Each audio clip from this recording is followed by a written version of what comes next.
Kalau Nabi Adam ada nilai Kristennya, tidak mungkin Nabi Adam patuh dan taat kepada Yesus. No, no, no, no. Tidak ada para nabi yang menuhankan Yesus. Satu. Kedua, syariat-syariat para nabi memang belum sempurna. Seperti yang dikisahkan tadi oleh bagaimana Dr. Rusema mengatakan, Nabi Adam itu menikahkan kedua putra-putrinya. Itulah yang digeser dari zaman Nabi Adam sampai ke Nabi Muhammad SAW.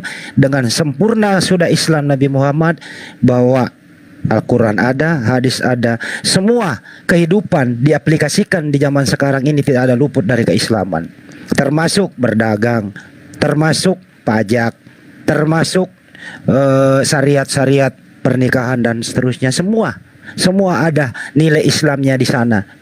Kehidupan kita di muka bumi ini tidak ada nilai Kristennya. Pancasila tidak ada nilai Kristennya. Jadi mohon maaf bang, kalau saya ngomong pedas gitu ya, pedas kalau saya ngomong. Untuk itu diam dulu, saya belum selesai ngomong. Jangan kepanasan. Saya sudah tahu itu. Jangan kepanasan, gantian ngomong. Gitu ya. Sekali lagi, kalau ada orang di dunia ini bisa membuktikan kalau semua para nabi itu ada nilai Kristennya, maju kemari, akan saya berikan data sebanyak mungkin. Tentu juga Anda harus bawa data. Yang namanya Kristen itu adalah menuhankan Yesus. Kalau ada para nabi yang menuhankan Yesus, silakan bawa data kemari. Artinya apa? Kristen ini termarginalkan, berdiri sendiri di luar oleh pada ajaran para nabi, termasuk ajaran Yesus. Yesus tidak pernah mengajari Anda nilai-nilai kekristenan, tidak ada. Oke? Ini memang pedas bang, pedas ini bang omongannya, pedas ini, pedas. Pedas apaan? Tinggal iya atau enggak, abang udah di kemana-mana. Aduh, gimana nih abang ini? Pedas bang ini bang, pedas bang. Pedas apaan bang? Saya itu orang pedas, Nadu bang. Iya. Ada nggak nilai Kristennya Adam? Juga begitu loh bang. Semua dulu juga orang Kristen ikut Kristus begitu bang. Di mana Nabi Adam ada Kristennya? Agama kan abang bilang gitu. Di mana? Ada nilai Kristen gimana nih abang ini sih? Masa nggak ada nilai? Semua juga ada nilai-nilainya bang. Saya cuma tanya abang ini. Saya tanya satu, abang jawab nggak tahu apa ya. Kan saya udah bilang abang. Tinggal jawab iya atau enggak. Itu agama yang disebut agama Islam itu keluar di saat Nabi Muhammad kan, atau enggak? Gitu loh abang. Oke. Berarti Anda nggak ngerti bahasa Indonesia ya? Nilai Islam itu sudah ada Nabi Adam. Indonesia. Abang mau jelaskan lagi apa? Udah dijawab tadi. Nilai-nilai. Kita nggak ada nilai-nilai loh bang. Abang maksud kita nggak ada nilai-nilai begitu kayak abang bilang tadi. Nabi Adam tidak ada nilai Kristennya bro. Nabi Adam tidak ada nilai Kristennya. Nabi Adam tidak punya nilai Kristen. Nabi Adam tidak punya nilai Kristen. Tapi Nabi Adam itu nilai Islamnya ada, patuh dan taat. Jangan Anda mau mengkristenkan Nabi Adam bro. Yang patut aduh kacau dia abang gitu. Bro, bingung. Bro ya sih, apakah Nabi Adam ada nilai Kristennya? Ayo, ada nilai Kristennya nggak Nabi Adam? Abang, saya tanya lah. Ada atau tidak? Jawab dulu. Ada atau tidak nilai Kristennya Nabi Adam? Gimana? Ada nggak? Ada nggak? Nggak masuk. Kok nggak masuk? Kamu nggak boleh ditanya balik. Abang tinggal jawab aja tadi. Ayo jawab. Ayo jawab lah. Bro, ada nggak nilai Kristen sama Nabi Adam? Ada atau tidak? Abang kayak anak kecil sih. Ya anak kecil orang dipermudah, kamu mau mempersulit kok. Enggak, maksud saya jawab dulu yang tadi, benar nggak? Ya saya udah jawab berkali-kali. Dokter Rusema udah jawab, saya udah jawab. Kamu nggak mau ngerti-ngerti. Dokternya keluar bang, dokternya tadi sudah keluar. Coba bang, saya udah jawab. Nggak usah, udah jawab sama. Langsung aja bang, nggak enak nih. Udah saya jawab. Udah saya jawab. Terakhir itu pembodohan, bohong. Apa lagi? Islam itu agama terakhir dan Adam itu Islam itu pembodohan. Orang berakal pasti tahu. Ya oke Jano, Nabi Adam menuhankan siapa waktu dia hidup? Enggak, kamu pakai logika. Jawab dulu. Nabi Adam waktu hidup menuhankan siapa? Ya, Nabi Adam waktu hidup menuhankan siapa? Ini kuncinya di sini, coba. Nabi Adam waktu hidup menuhankan siapa anak-anak? Ayo. Jawab. Berdua nih anak-anakku nih. Coba. Saya mau tanya Bang semua aja lah. Nggak usah jawab dulu. Nabi Adam waktu hidup menuhankan siapa? Jawab dulu pertanyaan saya tadi. Sudah 2 kali 4 kali saya jawab, kamu aja nggak ngerti. Iya, berarti iya. Gimana Bang? Berarti Iya apa? Atau enggak? Iya apa? Kan sudah jawab gimana ini? Iya apa? Kamu nggak nyambung. Nabi Adam menuhankan siapa waktu hidup, bro? Dia menuhankan Allah. Bukan, tidak menuhankan Yesus. Yesus adalah Allah. Mana Sampai akhir bahkan sebelum Adam lagi datang lagi di satu. Aku mau kasih dalilnya sama kamu, tapi kalau aku kasih dalilnya sama kamu jangan ngarang bebas. Ya, mana dikatakan di situ Yesus adalah Allah, mana? Yesus adalah Allah. Bentar, Di mana? aku bacain. Tapi kau agak cerdas ya. Iya, tapi mana kau agak dasarnya? cerdas. Bentar. Saya lebih cerdas dari kau. Mana dasarnya Yesus gitu. adalah Allah? Iya, kau cerdas ngarang. Iya, mana? Iya, mana datanya? Yesus adalah Allah, jangan banyak ngomong. Mana datanya? Suruh baca Bentar, Yohanes coy, 1 bentar. sampai 14 itu aja. Suruh baca Mana aja. Yesus adalah Allah? Suruh baca aja Yohanes 1 sampai 14. Ya, umat terjemahan kau. Bentar Pak Janusa, bentar. Di Yohanes dalam Filipi 2, Filipi kau 2. dengar dulu. Iya, Filipi 2, jangan marah-marah, Bu. Nanti main jangan cerita. Iya, marah. kau dari Kamu tadi berhenti, berisik kamu banget. berhenti. Di giliran mau dikasih tunjuk ayatnya kau Ya. begini kau ngomong. Dengar dulu. Filipi 2 berapa? Filipi 2 ayat 6 sampai 8. Agak kau pahami dulu bahasa ini ya. Disitulah mengatakan Yesus adalah Allah. Yang walaupun dalam rupa ini judul perikopnya nasihat supaya bersatu dan merendahkan diri seperti Kristus. Kristus itu adalah Yesus sendiri ya. Di dalam perikop ini, yang walaupun dalam rupa Allah tidak menganggap kesetaraannya dengan Allah itu sebagai milik yang harus dipertahankan ya. Aku garis bawain, tidak menganggap kesetaraan dengan Allah itu. Berarti dia setara dengan Allah. Tidak Dia adalah Allah itu menganggap. sendiri. Orang dia tidak menganggap kok. Hei, kau dengar dulu. Yang dalam ayat 6, yang walaupun pindah kau lagi, dengar pindah dulu, lagi. kau dengar dulu, jangan Iya, kau iya, tanggapnya iya. yang tidak, ya. Iya. Makanya Tidak. kau tadi cerdas. Kalau kau cerdas baru. Iya, iya, Yang iya, walaupun, Diam, dalam kamu. rupa Allah. Iya. Siapa? Aku tunggu dulu Pak Janus. Ini manusia memang Iya. suka kali ngulik Alkitab kita. Iya. Yang walaupun dalam rupa Allah tidak menganggap kesetaraan dengan Allah Oke. itu sebagai milik yang harus dipertahankan. Iya, oke, baik. Melainkan, dengar dulu, aku belum selesai. Baik. Aku juga belum selesai, suka kali motong-motong. Dengar dulu. Ya, Melainkan silakan. telah mengosongkan dirinya sendiri, dikosongkan dirinya sendiri mengosongkan dirinya sendiri dan mengambil rupa sebagai hamba dan menjadi sama dengan manusia. Dan dalam keadaannya sebagai manusia, ia telah merendahkan dirinya dan taat sampai mati, bahkan sampai mati di kayu salib. Itulah sebabnya Allah sangat meninggikan dia dan mengaruniakan kepadanya nama di atas segala nama, supaya Oke, dalam nama iya. Tuhan Yesus, dengar dulu, potong. Kepanjangan, Bu. Iya, biar kau paham, nggak ada kepanjangan. Itulah ayatnya. Mbak percuma Bentar, Pak dijelasin. Janus. Cuma dijelasin. Gantian ya. Enggak, aku nggak mau gantian, aku belum kelar. Aku belum kelar, jangan gantian. Aku belum kelar, kau bilang gantian, aku belum kelar. Ini Tunggu bukan aku kelar, gereja. baru kau ngomong. Ini bukan gereja, Tunggu Bu. aku kelar. Tunggu aku Ini bukan kelar. gereja, Dengar dulu. ini bukan gereja.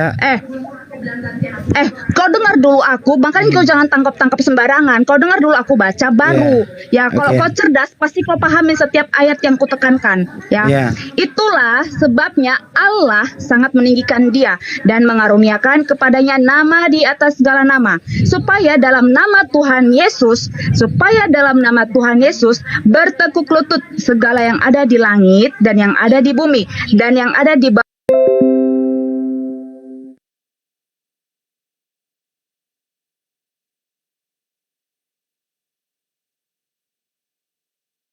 Alkitabku tidak akan kukasih kesempatan bagi orang yang menyinggung Alkitabku, apalagi mengulik-ngulik. Dan kau karang bebas dari tadi. Aku diam di bawah. Saya kau karang bebas tentang gereja. dari tadi nggak pernah orang bahas Nggak ada. Bible di sini. Ada kau bahas. Siapa yang bahas Makanya Bible di sini? Kau Kau ya. Gantian kau, ya, Filipi ya, Ada enggak ada Filipi gantian, enggak ada gantian. Kau dengarkan dulu aku. Nggak Aku kasih bisa. tunjuk ayat sama. Ibu nggak bisa Aku ngomong kasih hanya tunjuk begini. ayat sama. Hanya membuka ilusi. Di sini tidak menganggap kesetaraan dengan Allah. Artinya Yesus ini tidak setara dengan Allah. Dia sendiri yang ngomong. Makanya aku bilang kau nggak Yesus cerdas. sendiri yang Makanya aku bilang kau ngomong. nggak cerdas. Yesus Kau tidak nggak setara cerdas. dengan Allah. Yang Terus walaupun kedua dalam adalah Allah, Allah yang meninggikan walaupun dia. dalam nggak itu Jadi katakannya, kalau yang sudah walaupun ada dalam yang Allah. ditinggikan, Woi, Handi, berarti woi, dia Handi, bukan udah Allah. lah, Gantian pakai dong doa aja ngomongnya. lah. Kau gini, kalau kau nggak mau dengarkan orang ngomong, mending kau pakai Makanya doa. kalau Masa kau kalah, masa ibu, kau makanya nggak kalau malu? ibu Kau nggak dapat malu? Kau nggak kalau malu datang menyebut bulan, berkata-kata? kalau datang bulan Kau bu nggak tidak ada malu duit beli menyebut softtek, berkata-kata? Aku mending beli perempuan, kau aja karung basah. Kalau nggak beli, kalau duit beli kau berarti softtek, perempuan kayak gini, oi. iya Kau beli nggak malu? softtek Kau aja bu. sampai-sampai Kalau aku datang bulan beli karung basah aja. Gantian dong ngomongnya, kamu ngomong panjang. nggak ada. Nggak aku Gantian kasih kesempatan ngomongnya. kau ngomong. Kau nggak. Ya kalau nggak kasih kesempatan, Kau mending ibu, menjelaskan Alkitabku. Kau menjelaskan Alkitab. mending ibu turun dah, mending ibu turun aja ke gereja bu. Ini nggak ada titik komanya, orang ngomong kayak gini diskusi apa? Baik, saya baca. Gantian, saya ngomong dulu. Gantian kau. Saya tanggapi ibu tadi. Ini aja sudah. Kita ke intinya aja. Kamu kita diam ke dulu. intinya aja. Kamu diam dulu. Kita ke Kamu intinya diam. aja. Nyata enggak Allah dalam Kamu diam dulu. Saya ini aja tanggapi nyata ibu enggak tadi. Allah Inilah. begini aja nyata enggak Allah dalam Turunin orang kayak gini. Bung. Orang kayak gini nggak ada Ditanya manfaatnya. kok. Turunin. Turunin aja. Mending kamu Nggak aja malu tak kamu? ke gereja aja deh, ke gereja kamu khutbah di sana ya. Nggak malu tak kamu itu? Saya tanya itu. Saya tanya ya. Nyata enggak Allah dalam Al-Quranmu itu? Nyata dong. Fakta dan Oke, nyatanya? Nyatanya, Fakta dan nyatanya siapa dia? saya jawab. Saya jawab. Ya, Dengerin. oke, jawab. Saya jawab. Jangan berilusi Ya. dan mendongeng ya. Oke. Iya, enggak fakta. Nyatanya Allah Subhanahu wa taala itu ada. Satu, dia bisa menciptakan Tuhannya orang Kristen yang Tuh, namanya Yesus. mendongeng lagi. Fakta Loh, dan kok nyatanya. mendongeng orang datanya Jangan ada kok. dongeng. Aku tidak menciptakan jin dan manusia kecuali menyembah kepadaku. Yesus adalah manusia. Jadi Tuhan Anda itu diciptakan oleh Allah Subhanahu wa taala yang saya tuhankan. Enak kan? Kalau Iya, Tuhan kamu diciptakan itu- oleh Tuhan saya. Kalau hanya mendongeng. Kalau hanya mendongeng Enak kan? anak kecil bisa. Wa ma halaqtul jinna. Hanya mendongeng anak kecil bisa. Kamu menyembah Mama dongeng. halaktul Kamu jinna. menyembah dongeng. Kamu menyembah cerita. Penyembah cerita. Penyembah dongeng Muhammad. Dengar. Turunin Kamu ini, punya turunin fakta orang enggak? ini. Fakta dan nyatanya. Turunin orang gila ini gitu lah ya. Turunin aja. Dari Tidak apa-apa Bu Andi, benar apa-apa. Kita coba adu argumen. enggak begini dong. Saya tanggapi ibu perempuan tadi ya. Kalau perempuan itu memang tidak ada anunya, tidak ada remnya. Tapi saya harus tanggapi dulu dok. Izin dulu ya, bos ya. Oke. Izin dulu. Dia mengatakan Yesus itu adalah Allah. Ini pernyataan yang sangat kafir kuadrat. Kenapa? Yesus itu manusia, Allah bukan manusia. Sebagaimana tertulis di Bible itu, Allah bukanlah manusia. Satu ya. Kedua, tidak ada kata Allah itu di Bible, apalagi di Filipi. Di Filipi itu Theos. Theos itu Tuhan, gitu ya. Jadi terjemahannya saja salah, ya pasti blow on semua. Kalau sudah terjemahan salah, pasti blow on semua, gitu loh. Sekali lagi saya ulang ya, Yesus itu manusia, manusia itu bukan Allah. Jelas di Bible itu. Jadi kalau ada lagi orang mengatakan Yesus itu adalah Allah itu sendiri, nenek lu kiper. Allah itu tidak punya fisik, Yesus punya fisik gitu loh. Dari mana? Terus kemudian walaupun dalam rupa Allah. Nah, walaupun dalam rupa Allah ini ada kata Allah lagi nih di sini. Tidak ada kata Allah di original teks, di situ Theos. Bos, Tidak. kamu tuh menyembahnya apa, Bos? Lu diam dulu kau nggak punya ilmu, lebih baik kau sembah Yesus. Loh. Kamu nggak bisa jawab kok dibalik. Kamu tuh menyembah siapa? Abang tolong tertib ya. Turunin aja. Yang mana tidak bisa Nggak dijawab? bisa jawab nuduhin orang. Udah saya jawab Yang tadi. mana? Udah saya jawab Fakta dan tadi. nyatanya siapa kamu itu? Kamu ada tuh. Udah saya jawab tadi itu. Nggak bisa diskusi nih orang. Abang hargain host nggak? Kalau nggak hargain host, nanti host turunin loh. Turunin aja bu. Gak ada Ya. gunanya sampah ya kayak begini diurus. Nggak ada. Ya gimana? Gimana ini? Kalau orang bicara Apa yang suruh kau tanya? Apa yang kau tanya? Tanyalah. Ya, fakta dan nyatanya Allah dalam dongeng Muhammad itu siapa? Apa dan faktanya? Bukankah itu Udah turunin aja, turunin. Nggak ada gunanya. Coba bisa jawab. Oke, biar saya Bang Andi diturunin. Jadi gini, seluruh para nabi itu tidak pernah memediasikan Tuhan itu makhluk. Jadi kalau saudara bertanya Allah Subhanahu wa taala itu harus ditunjukkan seperti Yesus yang ditampar, diludahin, dipotong nonotnya, kemudian dimandikan di Sungai Yordan, kemudian ditetein ibunya, itu enggak seperti itu. Konsep Tuhan itu enggak kayak begitu. Konsep Tuhan itu kalau boleh pinjam, Anda lihat di dalam 2 Korintus 4 nomor 18. Sebab kami tidak memperhatikan yang kelihatan, melainkan yang tidak kelihatan. Karena yang tidak kelihatan, karena yang kelihatan itu adalah sementara, sedangkan yang tidak kelihatan itulah yang kekal. Nah, jadi apakah kemudian menurut Yesus Tuhan itu kelihatan? Menurut Yesus, Tuhan itu tidak kelihatan. Nah, yang tidak kelihatan itulah yang kekal. Yang kelihatan itu sementara. 2 Korintus 4 nomor 18. Makanya Yesus mengatakan, Bapa yang mengutus aku, kamu tidak bisa mendengarkan, kamu tidak bisa melihat wajahnya, suaranya pun tidak bisa kamu dengarkan. Jadi Bapa itu nggak bisa. Zuma, kau lagi membaca Alkitabku udah salah, masih ngerocos kau. Di dalam 2 Korintus, dalam 2 Korintus yang kau bilang kan udah salah itu. Yang benar gimana, Bu? Yang benar yang gimana? Aku tanyalah dulu sama kau. Aku samamu masih ada pertanyaanku yang belum kelar, belum kau jawab. Jadi Tuhan yang disembah, Tuhan yang disembah oleh Yesus itu adalah Tuhan yang tidak kelihatan. Jadi yang tidak kelihatan itulah yang kekal. Jadi kalau ada Tuhan, ada sembahan yang kelihatan, menurut 2 Korintus 4 itu sifatnya hanya sementara. Jangan sembarangan sementara Yesus itu pada usia ke-8 itu kelihatan, karena kalau Yesus tidak kelihatan, tidak mungkin nonotnya bisa dipotong oleh bidan. Nah, karena Yesus kelihatan, maka Yesus itu tidak kekal. Ini data dari kitab saudara sendiri. 2 Korintus 4 nomor 18. Sebab kami tidak memperhatikan yang kelihatan, melainkan yang tidak kelihatan. Sebab yang kelihatan itu sifatnya sementara, sedangkan yang tidak kelihatan itulah yang kekal. Nah, Yesus itu kalau tidak kelihatan, enggak dipotong nonotnya, enggak disunat dia. Betul. Karena Yesus kelihatan, maka dia tidak kekal. Karena Yesus tidak kekal, maka dia bukan Tuhan. Nah, orang cerdas itu begitu. Jadi saya tambahin dikit. Sebentar dulu bro. Saya dulu. Inilah resikonya. Ya, sekali lagi saya ulang nih. Pendek to the point nih. Resikonya menuhankan manusia yang berjenis kelamin laki-laki. Makanya sepanjang Anda Kristen menuhankan manusia berjenis kelamin laki-laki, Anda akan selalu kewalahan dalam berdiskusi. Karena manusia yang laki-laki ini bukan Tuhan. Dia hanya manusia utusan Tuhan. Tapi kalau ada Kristen menuhankan Yesus, artinya Tuhannya adalah laki-laki yang pernah disunat di muka bumi. Oke? Ya, Yohanes 10 ayat 30, aku dan Allah adalah sama, satu. Aku dan Bapa adalah aku satu. Dan Bapa. Kemudian kan dia naik ke surga dan menjadi kekekalan. Sehingga di dalam cerita di sebelah juga bahwa Isa Al-Masih itu tidak pernah mati. Iya kan? Jadi Tuhan ada laki-laki ya.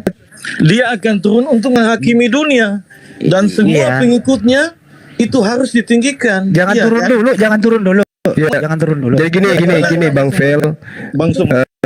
Bang Fel gini. Sehingga siapa yang mengatakan, dengar dulu. Siapa yang mengatakan Yesus akan menghakimi dunia? Bang Hendy juga diminta untuk mengimani Taurat, Injil. Kami sudah mengimani. Kami sudah mengimani.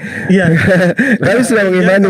Justru saudara-saudara Kristen ini yang tidak mengimani Yesus. Harusnya gitu loh, Bang. Secara utuh, Bang. Kalau saya lihat Iya, kan Kristen ini tidak mengimani Yesus. Kristen ini mengimani pengajar-pengajar yang datang setelah Yesus tentang Yesus, gitu loh, Bang. Betul. Nah, kalau Anda mengatakan Yesus akan menghakimi dunia, itu siapa yang mengatakan seperti itu? Yesus hanya menghakimi ke-12 suku Bani Israel. Pengakuan Yesus, pengakuan Kristen, hukum menghakimi dunia, itu nggak ada itu. Kecuali dalilnya yang internal dari penulis itu sendiri. Gitu loh, Bang. Bang Pel, Anda menuhankan Yesus ya, Bang Pel? Jawab dulu, Bang Pel, Anda menuhankan Yesus? Bang Pel, kalau Anda menuhankan Yesus, akui aja udah. Kami nggak maksa kok. Artinya Tuhan Anda itu laki-laki udah. Oke? Tuhan Anda itu berfisik laki-laki. Oke? Terus bapaknya Yesus itu udah punya jenis kelamin loh, dia Rolo. Jadi ada dua Tuhan Anda. Satu Tuhan Anda Bapak yang tidak punya jenis kelamin, satu Tuhan Anda Yesus yang punya fisik jenis kelamin laki-laki. Gini, Bang. Jadi Tuhan Anda ada dua. Jawab dulu, Bang. Tuhan Anda laki-laki apa perempuan? Sedap, ini sedap. Gini, Nggak, Pak dijawab Andi, dulu, Bang. Saya Nggak, jawab dijawab pakai dulu. ayat. Saya jawab Iya, pakai ayat. iya. Ya, oke. Nah, Tuhan Anda laki-laki Pada apa perempuan? mulanya adalah firman. Yohanes 1 ayat 1. Firman itu bersama-sama dengan Allah. Salah. Dan firman itu adalah Allah. Firman Salah. menjadi manusia. Yohanes 1 ayat 14. Salah. Ya, yang benar Salah gimana? terjemah. Salah terjemah. Enharke honologos protonteos. Pada mulanya adalah firman. Itu teos, Bos. Bukan Allah di situ. Teos. Jangan nyolong-nyolong lah. Ini mau dirubah. Nah, ini Alkitab yang kita pakai, Pak. Mau dirubah sama LAI nanti TB2. jangan. Tidak ada lagi kata Allah. Ini 2,5 miliar umat di seluruh dunia. Mau Pak Henry. tidak ada. Ya, King James. Pak Handi. King James Kalau- bukan kalau Allah. Ibrani, yang King James. 1,5 juta umat. Bro, dengerin dulu, bro. Makan dengan Dengerin dulu, bro, dengerin dulu. King James yang dipakai bermiliaran orang di luar negeri, King James itu terjemahannya bukan Allah tapi God. Oke? God di sana. Tapi kalau di original teks Anda itu Theos. Theos kalau diartikan ke bahasa Indonesia itu Tuhan, bukan Allah. Inilah gabrulnya, pembohongannya LAI ini. Makanya mau dirubah nanti 2023. Nanti di sana adalah kata Theos, tidak ada lagi kata Allah, bro. Siap-siap untuk menderita, bro. Oke? Makanya ngerti original teks dikit. Jangan jadi korban terjemahan melulu lah. Oke? Di situ Theos, bukan kata Allah udah. Tinggalkan sekarang ini kata Allah di Bible Anda. Tinggalkan sekarang juga. Belajarlah mulai meninggalkan kata Allah di Bible, oke? Theos. Oke? Memang sakit, bro. Sakit ini, bro. Tapi apa boleh buat? Saya harus katakan sejujurnya bahwa Anda akan nanti tidak menemukan kata itu lagi. Oke? Mulailah belajar Yohanes 1 sampai 14 itu. Tidak ada lagi mengatakan firman itu adalah Allah. Tidak. Firman itu adalah Theos. Oke? Jadi gini Bang Andi, Oke. pada mulanya adalah Logos. Logos itu bersama-sama dengan Theos, dan Logos itu adalah Theos, kan gitu ya. Ya, Nah, betul. sekarang kalau dikatakan Theos itu telah menjadi daging, artinya kulub Yesus itu juga adalah Theos. Nah, ketika Yesus terangkat ke langit menjadi kekal, kulubnya tertinggal, Bang. Sementara kan tadi yang menjadi Logos itu kan adalah, yang menjadi daging itu kan tadi adalah Theos. Nah, keutuhan Theos itu juga adalah kulubnya Yesus. Masalah nanti kalau misalnya kita mencari kemana Logos yang tadinya berbentuk kulub. Kenapa ini harus dibahas? Karena memang di dalam Yesaya 44 nomor 10 nomor 11, siapakah mereka yang membentuk Tuhan dalam rupa makhluk, dalam rupa apapun, maka siapapun mereka, kata Tuhan, aku akan mempermalukan mereka. Makanya teman-teman Kristen kalau kita ungkap kebenaran biasa itu terkaing-kaing gitu. Nah, terkhusus Ibu Diana, Kalau Anda mau head to head dengan saya pakai timer, tidak kesurupan kayak tadi, silakan dengan senang hati. Dengan tema apapun saya layani Ibu Diana gitu. Tema apapun gitu ya. Betul. Nah, untuk teman saya Vel, 1 Raja-Raja 2 nomor 3 Bang, lakukanlah kewajibanmu dengan setia terhadap Tuhan Allahmu dengan hidup menurut jalan yang ditunjukkannya padamu dan dengan tetap mengikuti segala ketetapan, perintah, peraturan dan ketentuannya seperti yang tertulis di dalam hukum Musa, supaya engkau beruntung dalam segala yang kau lakukan dan dalam segala yang kau tuju. Nah, sekarang kalau Kristen didudukkan di dalam perintah Tuhan ini, Kristen akan hancur. 1 Raja-Raja 2 nomor 3 itu perintahnya, lakukanlah kewajibanmu dengan setia terhadap Tuhan. Apa itu? Hiduplah menurut ketentuan, ketetapan, perintah, peraturan dan apapun yang menjadi aspek yang diturunkan kepada Nabi Musa. Nah, Kristen ini tidak. Tadi ada yang bertanya Bang Handi, yang bagus sekali itu mengenai Islam gitu. Iya. Apakah seluruh nabi itu adalah Islam? Itu bagus sekali pertanyaan itu. Jadi kita harus memahami dulu Islam itu apa. Islam itu secara pengertian aslama yuslimu islaman atau aslama islama atau salim dan salam, itu masing-masing memiliki arti yang kemudian tergantung daripada konteks data yang membawanya. Aslammu artinya damai, perdamaian. Maksudnya adalah Islam itu adalah agama yang damai. Islam itu setia, menjaga perdamaian. Nah, kemudian aslama artinya taat, berserah diri. Itu 2. Kemudian apa lagi? Salim, bersih, suci. Terus apa lagi? Salam artinya selamat, keselamatan. Nah, 4 poin ini apakah disifati oleh para utusan Tuhan? Benar kata Bang Handi.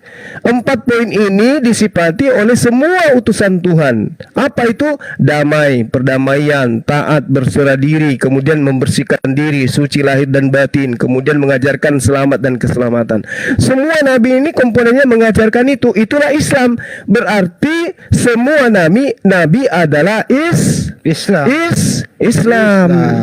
Nah, orang yang kemudian mentaati perintah-perintah nabi seperti 1 Raja-Raja 2 nomor 3 tadi, orang yang taat terhadap aturan, ketetapan, perintah dan seterusnya yang datangnya dari Tuhan, itulah mereka disebut Muslim.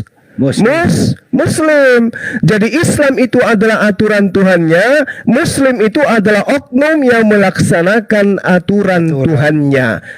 Nah, kenapa dalam Al-Quran seperti yang diterangkan oleh Dr. Husaimah tadi, pada hari ini telah kusempurnakan agamamu. Apakah pada masa Nabi Adam Islam itu belum sempurna? Sempurna pada zamannya.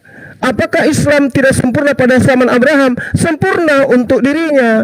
Apakah kemudian pada masa Musa sempurna Islam itu? Sempurna untuk Musa.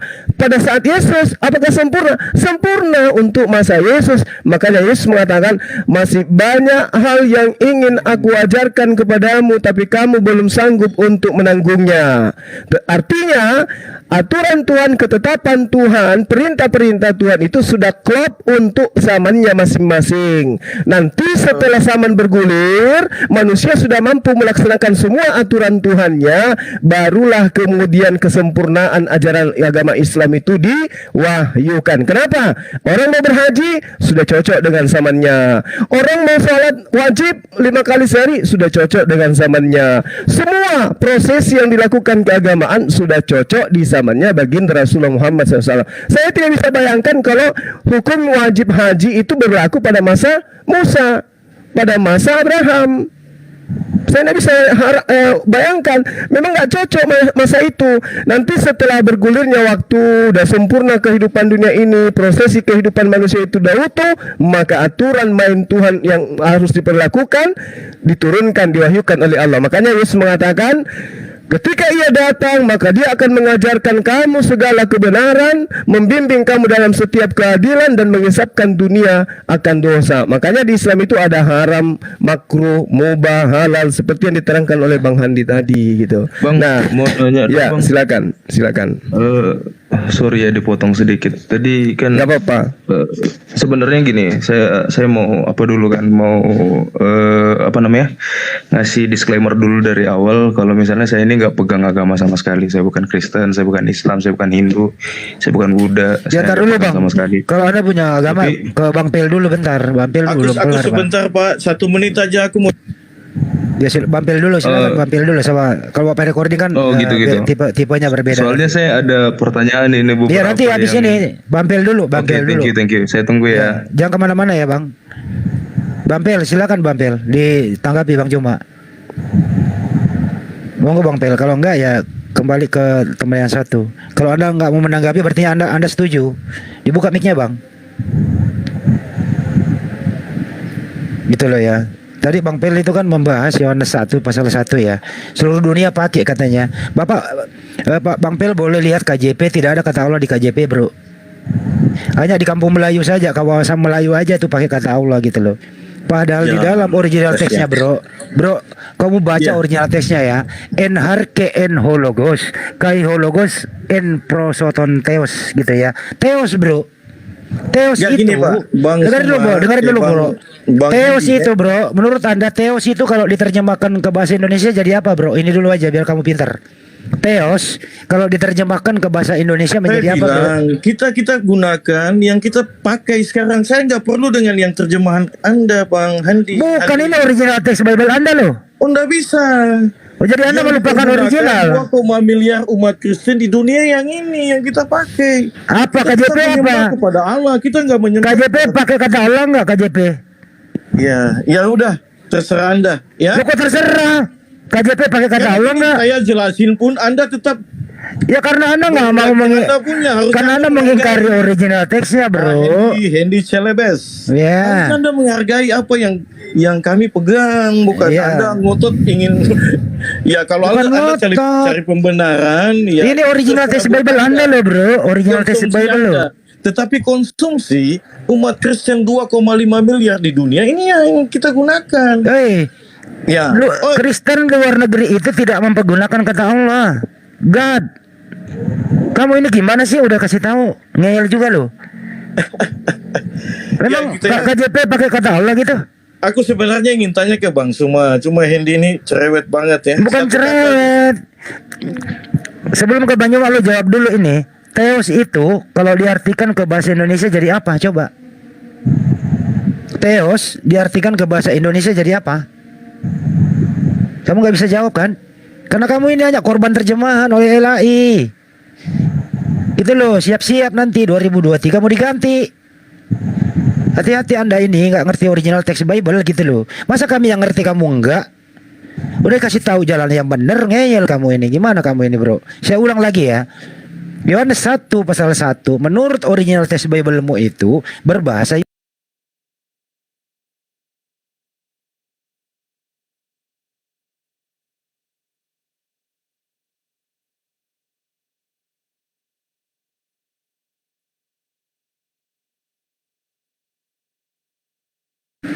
begitu terjemahannya di dunia 2 miliar yang kamu maksud KJP itu.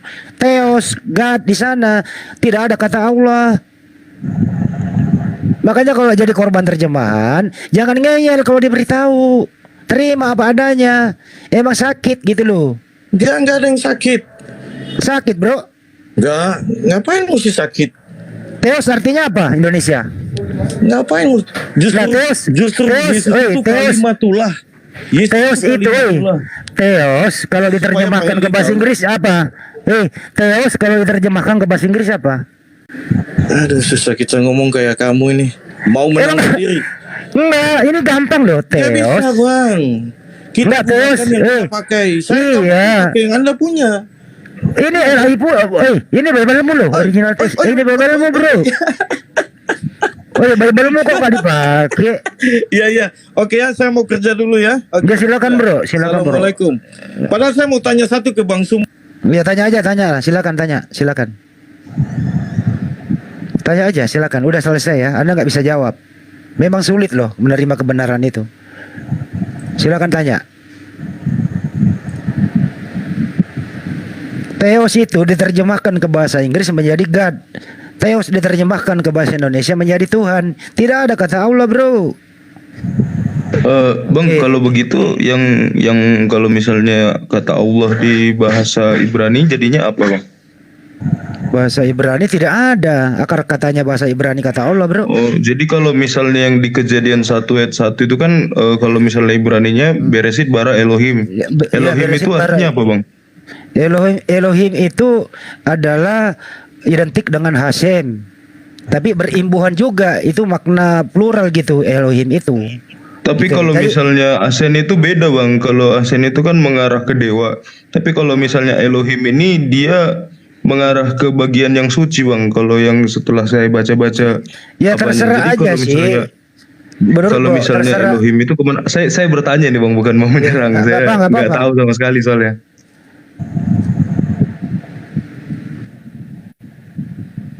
Padang aja sama rokok. Sebentar ya, ada yang minta beli makan dulu. Sebentar.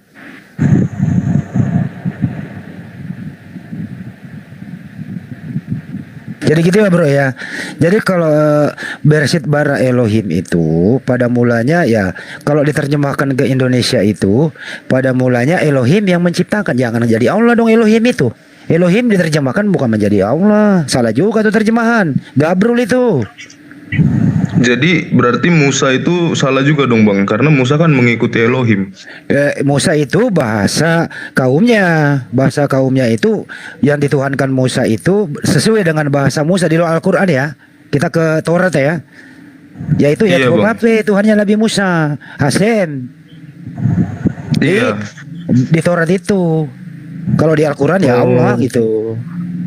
Karena tadi abang kan sempat bilang gini, kalau misalnya semua nabi itu Muslim, padahal Muslim itu baru datang lama setelah Taurat itu ada kan gitu. Jadi saya cuma agak bingung apa-apa, aja Bang. gitu, Bang. Ya udah dijawab tadi Bang Juma bahwa Nabi Adam aja dulu deh. Nabi Adam itu ya patuh dan taat. Nilai keislamannya ada di sana. Bang Juma udah menerangkan tadi kata per kata begitu, berserah diri, salam dan seterusnya itu. Jadi nilai Islamnya Nabi Adam itu ada gitu loh. Cuma lengkap sudah Islamnya Nabi Adam itu sesuai zamannya Nabi Adam. Tidak ada kekurangan Islamnya Nabi Adam, karena itulah yang diridhoi oleh Allah kepada Nabi Adam. Karena kemampuannya kaumnya seperti itu. Tidak mungkin Nabi Adam kaumnya diwajibkan beribadah haji seperti Bang Juma katakan, karena nggak mungkin, keterbatasan alat transportasi dan seterusnya. Begitu Tapi juga kan di sampai zamannya Adam kan belum ada haji, Bang. ya makanya belum dikasih petunjuk itu. Oh, gitu. Tapi Islamnya komplit Nabi Adam itu, nilai Islamnya. Karena kapasitas kaumnya ya begitu. Lalu bagaimana dengan Musa? Bukannya Musa itu Yahudi ya, Bang? Mereka kayak punya 12 suku begitu kan. Bahkan mereka kalau mau berbakti itu ada yang namanya suku Lewi. Ya ibarat katanya Kalau Nabi sekarang Musa itu itu imamnya mereka gitu. Kalau Nabi Musa itu, Bang, Anda boleh lihat 10 Commandment itu, 10 perintah Tuhan. Itu intinya di sana. Di Al-Quran juga ada 10 perintah Tuhan itu. Di mana di Keluaran itu diterangkan apa itu yang pertama, jangan ada padamu sembahan lain. Jangan berzina, jangan mencuri, jangan mengingini istri orang dan seterusnya. Itu 10 perintah Tuhan. Lengkap sudah syariat Islamnya Nabi Musa di 10 perintah Tuhan itu. Di zamannya Nabi Musa. Berarti Musa itu Muslim, Bang, itu? Siapa bilang dia Kristen? Ya Muslim lah. Betul, beliau Muslim. Muslim. Beliau bukan Muslim. bilang Kristen juga, Bang. Maksudnya tapi berarti Yahudi salah dong.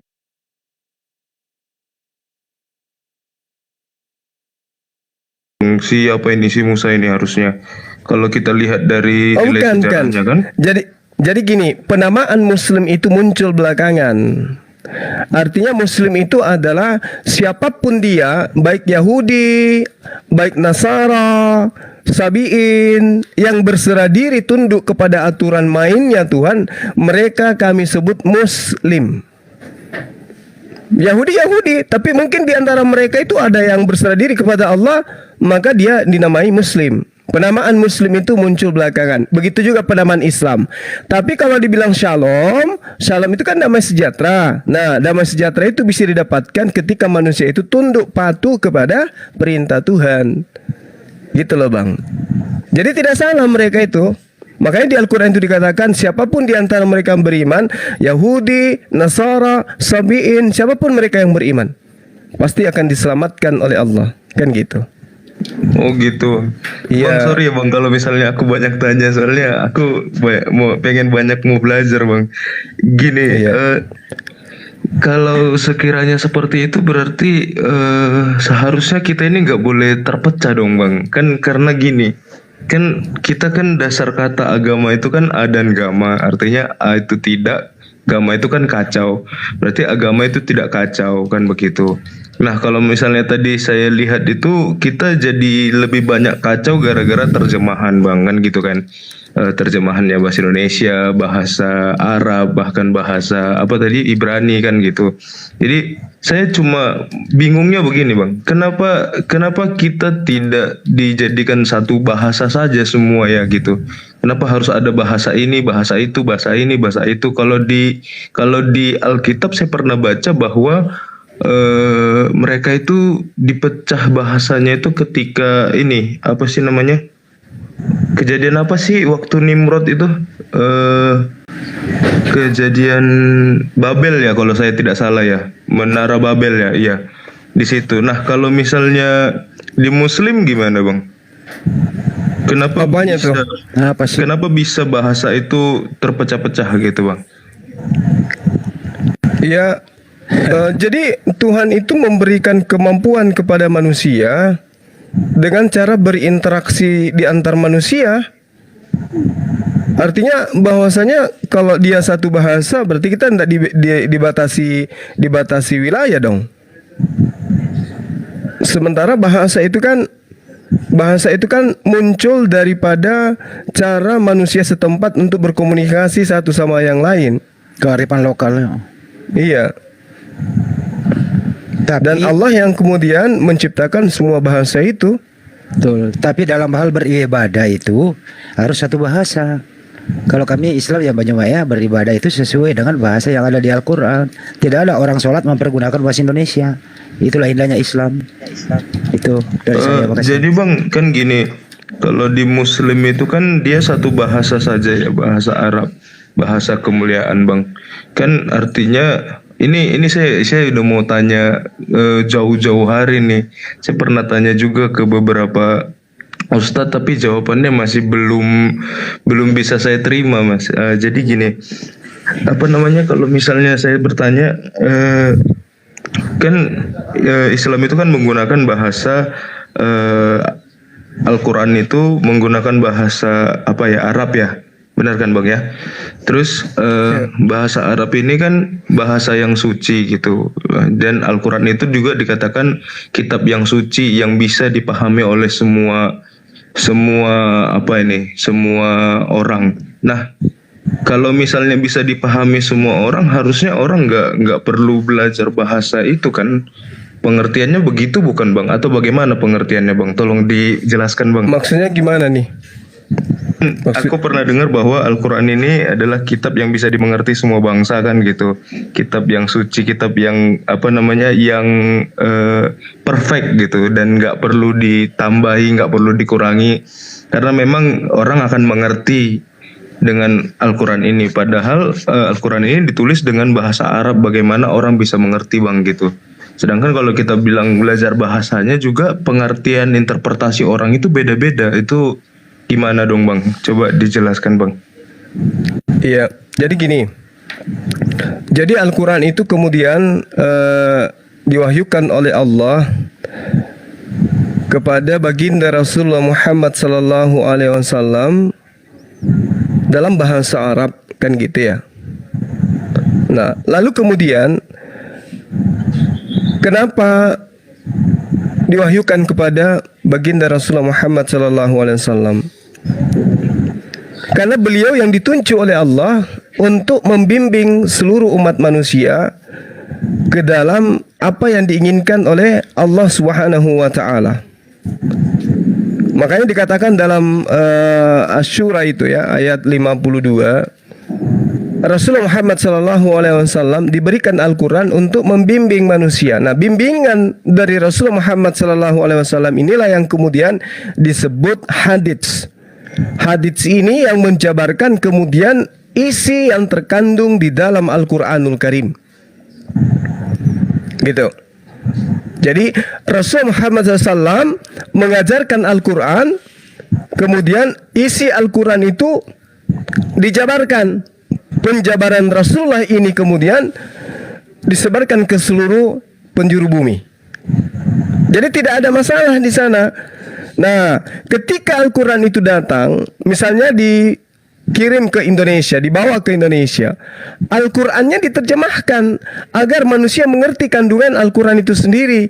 Tetapi isi daripada Al-Quran yang disampaikan ini itu adalah rangkaian daripada ilmu nahwu, ini ilmu saraf, ilmu balaga, tafsir, terjemahan, dan semua itu. Namun original teks Al-Quran tidak dihilangkan supaya manusia bisa memahami bahwa aspek-aspek yang dikandung dari terjemahan, penafsiran, penyampaian yang kemudian disampaikan berdasarkan ilmu disiplin Al-Quran itu betul-betul berdasar daripada Al-Quran itu sendiri. Nah, berbeda dengan kitab lain yang kita disajikan hanya terjemah. Bagaimana bisa kita tahu bahwa sebenarnya ini sudah sesuai dengan asal-usul daripada sumber itu sendiri? Kan kita nggak tahu. Kalau Al-Quran tidak. Begitu ada misalnya mengkaji terjemahan Al-Quran, untuk mengetahui benar tidaknya, lihat original teksnya. Kan gitu. Makanya dikatakan, dan sungguh engkau benar-benar membimbing kepada jalan manusia kepada jalan yang lurus. Wa innaka latahdi ila siratim mustaqim. Apa bimbingannya itu? Yang dialami dan dilakoni oleh umat Islam sekarang. Dari mana pengetahuan itu? Dari baginda Rasulullah Muhammad SAW. Itu klop itu. Nah, lalu kemudian dikatakan bahasa Arab. Buktinya seluruh dunia umat Islam itu menggunakan bahasa itu, dan seluruh dunia umat Islam itu prosesi ibadahnya sama, arah kiblatnya sama, cara syahadatnya sama. Nggak ada yang kemudian berbeda antara umat Islam. Nah, sebaliknya orang yang kitabnya diterjemahkan ke seluruh bahasa meninggalkan original teksnya, justru konsep ketuhanannya sampai hari ini belum klop. Kitabnya sampai hari ini belum klop. Tuhannya sampai hari ini belum klop. Apapun yang ada dalam agamanya mereka masih pertentangkan.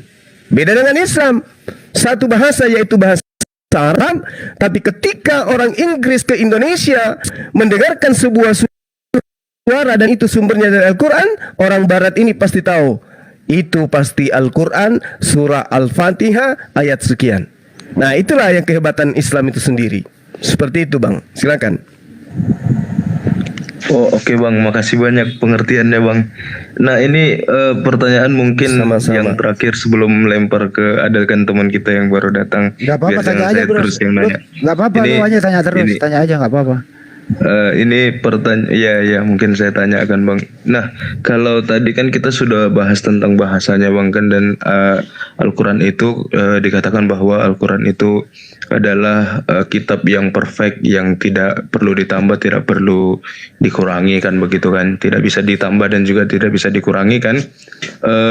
Lalu untuk apa hadis Bang? Hadis itu gunanya untuk apa? Itu yang pertama. Yang kedua, kenapa orang-orang zaman sekarang, bahkan pemuka-pemuka agama di zaman sekarang itu lebih mengarah ke hadis daripada ke Al-Quran itu sendiri? Karena saya lihat ketika ada ceramah-ceramah gitu kan, karena di sini waktu sholat Jumat gitu kan mereka kan pakai toa Bang, jadi saya suka dengerin gitu. Makanya saya mau bertanya kenapa tidak langsung menggunakan Al-Qur'annya saja, langsung dikasih tafsirnya di situ daripada harus masuk ke hadis gitu. Kenapa lebih banyak orang yang menggunakan hadis begitu Bang? Terima kasih. Ya, baik. Jadi tadi itu saya sudah sampaikan kepada saudara, Al-Quran itu kemudian datang kepada satu manusia, yaitu baginda Rasulullah Muhammad SAW. Apa tugas beliau kemudian? Innaka latahdi ila sirati mustaqim. membimbing manusia kepada jalan yang lurus. Itu satu. Kemudian di dalam surah Al-Maidah kalau nggak keliru saya, Al-Maidah ayat 31. Di situ Allah Subhanahu dulu Bang. Saya buka dulu Bang, bentar. Baik. Oke. Iya. Di dalam surah Al-Maidah ya, kalau enggak keliru saya di situ, tolong Anda lihat di sana dikatakan bahwa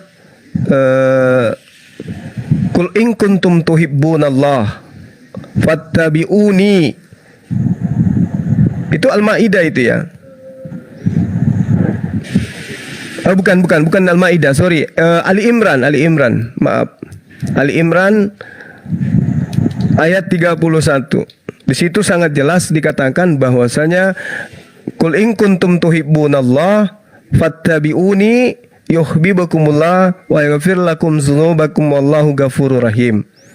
Qul in kuntum tuhibbunallah, jika engkau mencintai pencipta langit dan bumi ini, maka perintahnya Allah kepada Rasulullah, sampaikan kepada seluruh manusia, wahai Muhammad, agar mengikuti dirimu. Fattabi'uni, ikutlah kepadaku. Niscaya Allah akan mengasihi dan mengampuni dosa-dosamu. Allah Maha Pengampun lagi Maha Penyayang. Nah, Al-Quran kemudian datang. Ketika kemudian Al-Quran ini diperintahkan kepada seluruh umat manusia. Misalnya, ya ayyuhan nasu taqu rabbakumul ladzi khalaqakum min nafsin wahidah. Wahai seluruh umat manusia, takwalah engkau kepada Tuhanmu. Nah, bagaimana cara bertakwa ini? Bagaimana cara bertakwa? Seperti misalnya di dalam surah Al-Mu'minun. Sorry ya, kita agak panjang sedikit ya. Surah Al-Mu'minun diterangkan bagaimana seharusnya karakteristik orang yang beriman itu, orang yang bertakwa itu. Maka Allah kemudian memerintahkan orang mukmin itu apa yang pertama itu adalah sholat. Kada aflahal mu'minun alladzina hum fi sholatihim sahun. Orang yang khusyuk dalam sholatnya. Orang-orang beruntung itu ada orang yang khusyuk di dalam sholatnya. Nah, sekarang bagaimana cara kita sholat? Maka fungsi hadits ketika Rasulullah Muhammad SAW mengatakan, sallu kama ra'aitumuni usolli.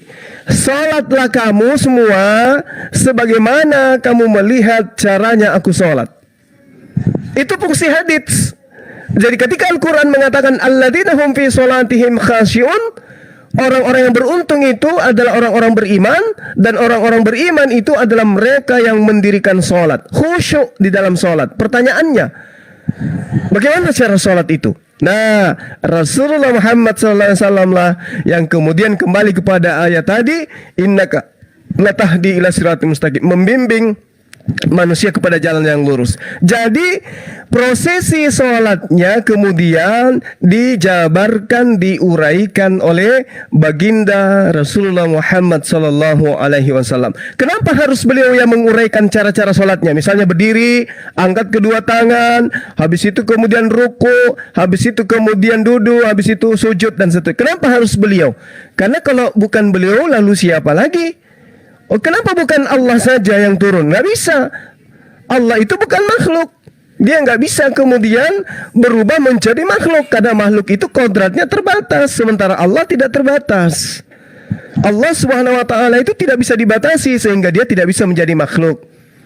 Sehingga yang harus mempraktikkan adalah Nabi Rasul. Makanya disebut khataman nabiyyin. Dia adalah penutup para nabi, wa Rasulullah, dan dia adalah utusan Allah. Sebagai utusan Allah, dialah yang mengajarkan tata cara sholat. Tata cara sholat itu umat Islam dapatkan di mana? Di hadits. Seperti itu, Bang. Silakan. Masih belum menjawab Bang, maksudnya kenapa kalau misalnya itu kenapa harus merujuknya ke hadis gitu, kan banyak kan kalau misalnya dalam pengajaran itu kenapa harus merujuk ke hadis padahal langsung bisa diambil di Al-Quran begitu Bang. Baik, baik. Sekarang begini. Yang Nabi cuma satu. Yang Nabi yang menerima Al-Quran cuma satu, yaitu baginda Rasulullah Muhammad sallallahu alaihi wasallam. Maka yang harus menguraikan isi daripada Al-Quran, yang paham tentang Al-Quran hanya satu awalnya. Siapa itu? Baginda Rasulullah Muhammad sallallahu alaihi wasallam. Makanya para sahabatnya, para muridnya ikut ke dia karena melihat Rasulullah melakukan itu. Takbir, kemudian baca surah Al-Fatihah, tahiyat, salam dan seterusnya. Kenapa mereka melakukan itu? Karena melihat daripada Rasulullah Muhammad SAW itu sebagai contoh. Kenapa harus ada hadits? Lalu siapa lagi yang harus menguraikan Al-Quran itu? Sementara kalau dikatakan kita sendiri yang akan melakukan ini, maka akan muncul masing-masing cara ibadah yang berbeda. Itu sudah pasti tuh. Dan akan muncul cara-cara penyembahan kepada Allah dengan cara yang berbeda. Mungkin ada yang salatnya seperti yang terjadi dengan orang Yahudi, mungkin salatnya yang seperti yang dilakukan oleh Kristen Ortodoks dan seterusnya.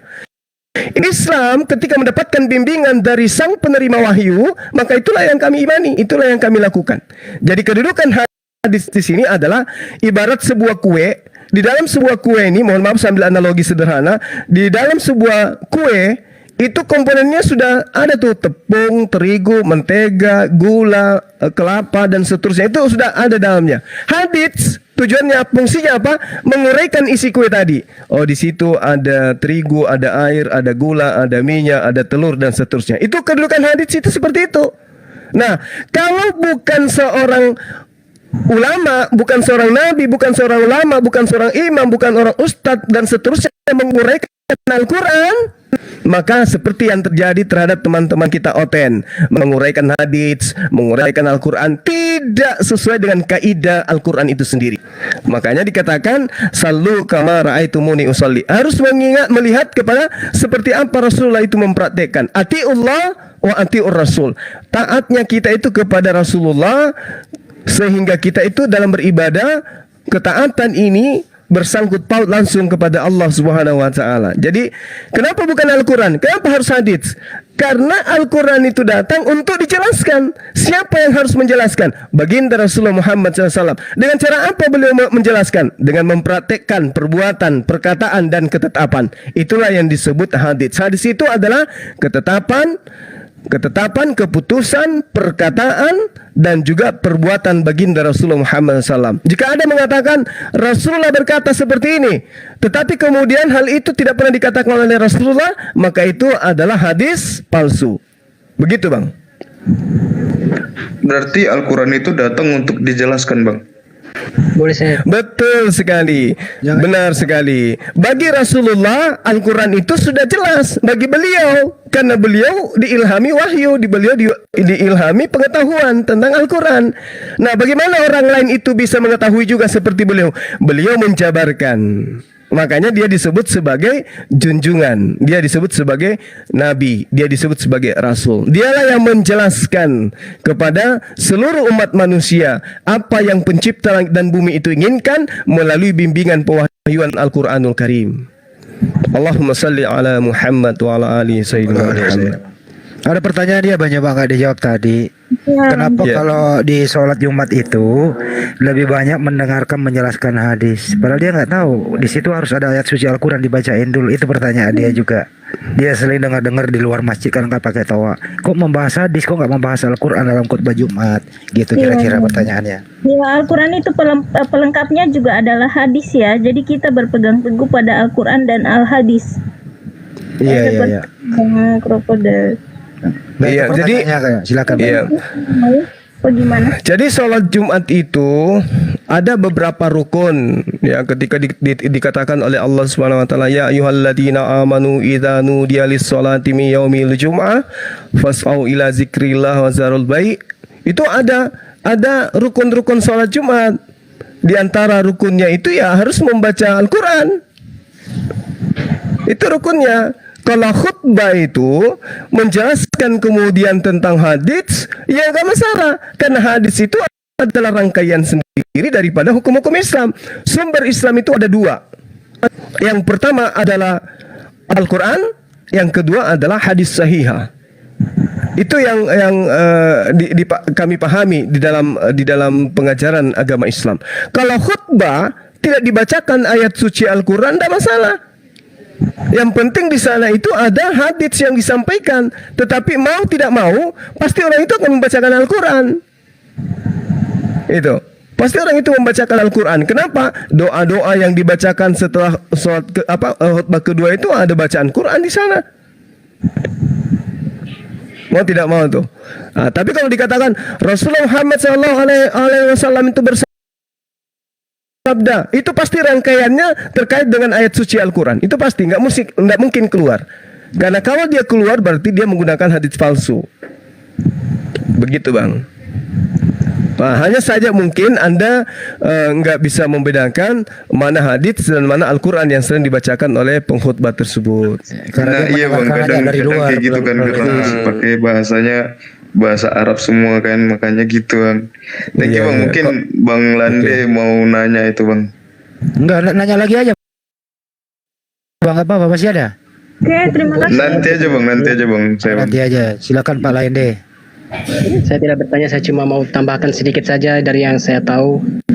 Jadi kenapa umat Islam memakai hadis? Jadi umat Islam ini Rasulullah sabdakan Bunyal Islam al-khamsin. Yang pertama mengucapkan syahadat, asyhadu an la ilaha illallah, asyhadu anna Muhammad Rasulullah. Apa nih syahadat?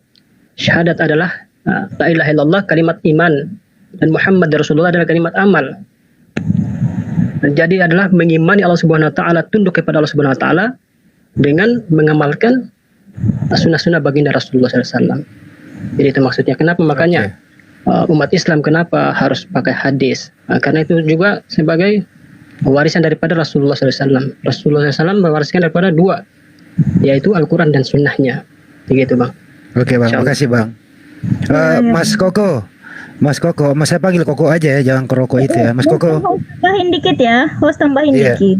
Daripada sebuah hadis sahih itu, sanadnya jelas artinya orang-orang yang menggambarkan daripada asal muasal hadis sahih itu sendiri sudah jelas daripada Rasulullah SAW, kemudian para sahabat dan orang seterusnya yang menggambarkan daripada hadis sahih itu sendiri. Nah, hadis itu dia terbagi-bagi. Nah, namun kita sebagai orang Islam yang dinamakan hadis sahih itu sudah pasti kita mengikuti ajarannya dari sebelumnya kita mengamalkan Al-Quran, kemudian mengamalkan daripada hadis sahih itu sendiri. Seperti itu, Bang. Oke, makasih. Mas Kroko. Iya, Bang. Iya. Tadi udah panjang lebar dijelaskan oleh Bang Juma. Mudah-mudahan ada hikmahnya ya. Terus kenapa Anda tidak memilih salah satu agama, Bang? Masih ada keraguan, Bang? Karena pernyataan saya di awal tadi, Bang, kan agama itu kan kita kalau bedah dari bahasa itu kan A dan gamma. A itu tidak, gamma itu kacau. Artinya tidak kacau kan, tapi banyak sekarang agama ini banyak sekarang itu disalahartikan, bahkan lebih mementingkan agamanya sendiri ketimbang rasa toleransi dan lain sebagainya. Saya gimana bang ya? Saya sama kayak Mahatma Gandhi contohnya. Kenapa nggak jadi Kristen gitu? Iya, I like your Christ, but I don't like Christian. Itu yang pertama bang. Lalu yang kedua sama, saya juga suka dengan pengajaran Islam, tapi saya kurang suka dengan beberapa teman saya yang Islam bang. Soalnya udah jelas, udah. Silakan dijelaskan Bang Juma. Apakah memilih agama itu melihat personalnya atau mempelajari kitab sucinya? Ini yang penting Bang Juma jelaskan. Benar. Kalau misalnya memilih agama itu bukan melihat personalnya dan lain sebagainya, tapi kan kita kita kan dengan kata lain akan berkecimpung dengan satu agama itu, kita akan masuk dengan personalnya kan bang. Kalau misalnya kita buat diri kita jadi masuk ke dalam satu itu, kita jadi membentengi kita untuk mengerti dengan hal yang lain. Jadi mungkin untuk saya yang sekarang ini, saya ngerasa bahwa nggak usah dulu deh gitu. Saya mau cari dulu mana sih sebenarnya gitu. Jadi mungkin dalam proses ini saya masih belum berani bilang saya akan masuk ke sini atau saya cenderung ke sana, enggak bang. Karena apa ya? Ya mungkin pemikiran pribadi orang itu kan beda-beda kan, Bang. Oke, baik. Kenapa Dia kita Bang Joma nggak- jawab, udah pasti ya. Jadi Bang Joma ini trauma dalam hal personal pemeluk agama itu. Trauma di sana dia Bang Joma. Silakan Bang Joma.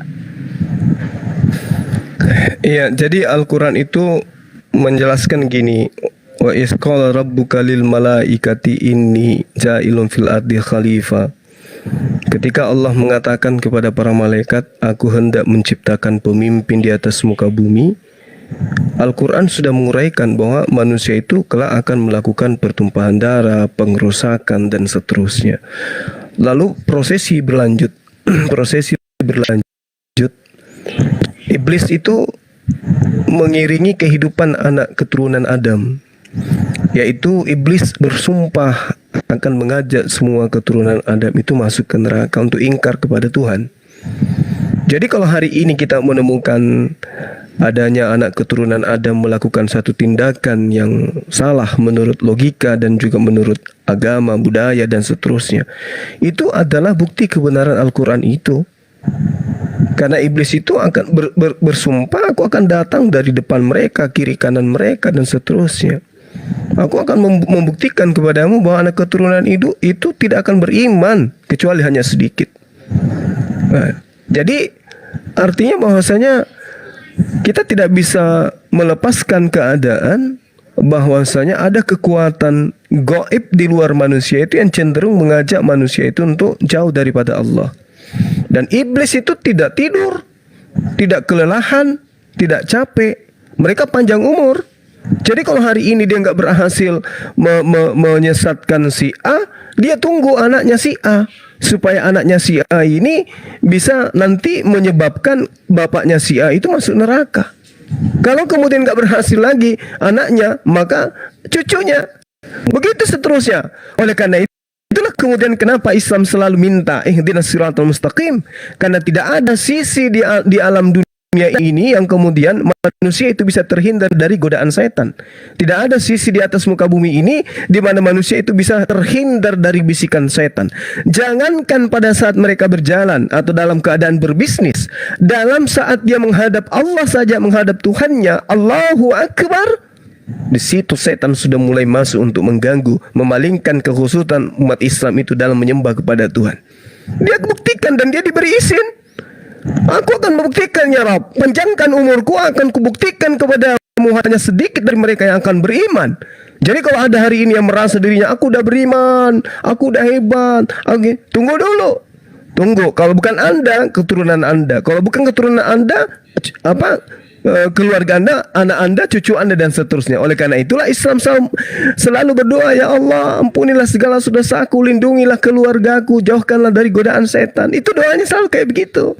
Makanya di Islam itu Bang, konsepnya ad-dunya sijnul mukminin wa jannatul kafirin.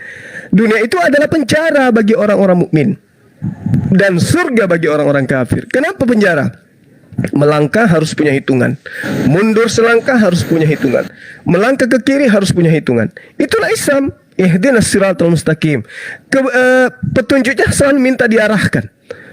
Tunjukkan, jauhkan kami dari segala mara bahaya. Padahal jalan lurusnya itu sudah sangat jelas. Isya 4 rakaat, zuhur 4 rakaat, maghrib 3 rakaat. Sudah ada petunjuknya. Ini haram, ini halal, ini tidak boleh, ini boleh. Tapi kenapa selalu minta dibimbing? Kenapa? Karena iblis itu lihai. Dia itu tidak wujud. Dia itu masuk ke aliran darah, mempengaruhi pemikiran, mempengaruhi pikiran, membisikkan hati supaya orang itu jauh daripada Allah.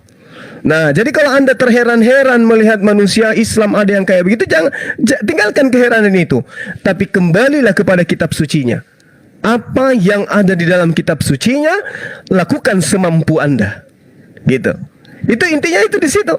Tapi kalau Anda menunggu, nanti deh setelah saya melihat umat Islam itu sudah sempurna semua, tidak akan mungkin bisa. Tidak akan mungkin bisa. Karena sepanjang catatan anak keturunan Adam selalu dibarengi dengan kegiatan-kegiatan penyesatan oleh iblis itu sendiri. Nabi Ibrahim datang, diganggu oleh setan. Musa datang, diganggu setan. Isa, Yesus datang, diganggu oleh setan. Baginda Rasulullah SAW diganggu oleh setan. Kita lahir, siap-siap diganggu oleh setan. Kita tidak akan pernah lolos dari situ. Demikian. Gitu Pak Mas Koko. Jadi kalau Anda hanya trauma dengan kasuistik melihat manusia membuat kerusakan di muka bumi, ya sampai di liang kubur Anda tidak akan beragama kalau melihat kasuistik itu, karena memang iblis selalu berhasil mempengaruhi dengan itu.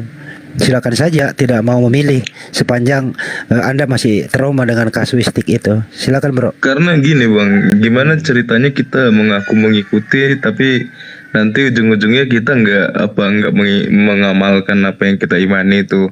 Nggak usah jauh-jauh lah, kita bilang bahwa Islam itu kan agama yang damai, yang agama yang tidak suka konflik, bahkan agama yang cenderung mengarah ke kedamaian, kita bilang gitu, keamanan dan lain sebagainya. Tapi ya kita lihat aja lah dengan kehidupan kita di Indonesia ini, bahwa agama itu sering sekali ditunggangi hanya untuk bagian politik kah, hanya untuk bagian ini kah. Jadi sebenarnya bukan melihat oknumnya, tidak, tapi lebih ke belum siap untuk diri sendiri. Gimana saya nanti kalau misalnya jadi pegang satu agama tapi saya tidak bisa mengimaninya, untuk apa? Daripada saya menjadi satu batu sandungan untuk orang lain, mending saya ya kayak gini gitu. Toh juga kita bukan berbuat kesalahan dan lain sebagainya. Mungkin ya kalau untuk megang itu untuk sekarang sih masih belum. Tapi kalau untuk mencari, saya bakalan mencari terus bang, begitu. Terima kasih. Baik. Jadi kalau Anda sebentar Bu. Jadi kalau Anda trauma dengan sisi negatifnya, kalau bisa Anda balance juga dong. Lihat segi positifnya, bagaimana Islam masuk ke sendi-sendi kehidupan dalam sehari-hari kita, bagaimana Islam masuk ke dalam sendi keindonesiaan kita, bagaimana Islam masuk ke dalam aturan-aturan yang berlaku di negara kita, bagaimana Islam dan bagaimana para mujahid ikut berpartisipasi bahkan menumpahkan darah untuk kemerdekaan Indonesia begitu. Jadi Anda juga harus melihat koin itu ada burung, ada angka. Silakan dijelaskan Bang Juma biar balance ini. Lanjut. Ya, saya rasa proses pencarian itu penting. Proses pencarian itu penting sampai kepada titik di mana saudara kita menemukan apa yang sesuai dengan yang diharapkan gitu ya. Artinya itu hanya jangan di lisan saja, tapi diaplikasikan dengan cara mempelajari Quran, mempelajari Bible, mempelajari juga kitab-kitab yang lain. Kalau itu yang menjadi sandaran, karena gini, saudara, pada saat saudara itu lahir, Anda itu Muslim. Pada saat Anda keluar dari rahim ibu, Anda itu Muslim. Maka kepasrahan itu terjadi di dalam kehidupan saudara. Kok bisa gitu bang? Iya, karena pada saat itu Anda belum bisa kufur. Contoh, kenapa saya katakan Anda Muslim? Di dalam rahim Anda tidak pernah kompromi dengan pencipta Anda, karena tidak mungkin Anda terjadi dengan sendirinya. Pasti ada aspek otoritas tertinggi yang mengadakan Anda. Itu dulu. Apakah Anda pernah konfirmasi kepada pencipta, jadikan saya sebagai seorang manusia berjenis kelamin laki-laki? Tentu tidak. Semerta-merta Anda datang dalam keadaan laki-laki. Anda nggak bisa menolak itu. Anda Muslim, tunduk kepada aturan mainnya sang pencipta. Kemudian Anda tidak dikasih pilihan, lahirkan saya dari seorang rahim ibu dari seorang presiden, atau ibu dari seorang pengusaha besar, atau ibu dari seorang wanita karir, atau lahirkan saya kepada di rahim wanita yang miskin papa. Biarkan saya nanti yang akan membuat orang tua itu menjadi hebat dan seterusnya. Anda tidak pernah minta itu. Seketika kita datang, kun fayakun. Ada yang berkehendak kita hadir, kita lahir. Nah, apakah ada penolakan? Tidak, Anda tidak kufur, Anda adalah seorang Muslim. Nanti berjalannya waktulah kemudian diberi akal, lalu kemudian memahami bahwa ternyata keberadaan saya itu dari tidak ada menjadi ada. Dan segala sesuatu yang ada itu tidak mungkin ada kalau yang mengadakannya itu tidak ada. Tidak mungkin sesuatu itu ada kalau tidak ada efek penyebab adanya. Itu logika. Boleh saya minta ayatnya nggak Bang? Kalau misalnya semua orang yang lahir itu, yang baru lahir itu dia Muslim. Iya, sebentar. Saya lanjut dulu. Jadi kalau dikatakan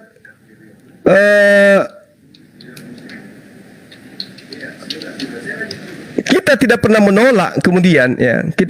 menolak kemudian bahwasanya keberadaan kita di muka bumi ini adalah aspek daripada hasil dialog kita dari pencipta, ya.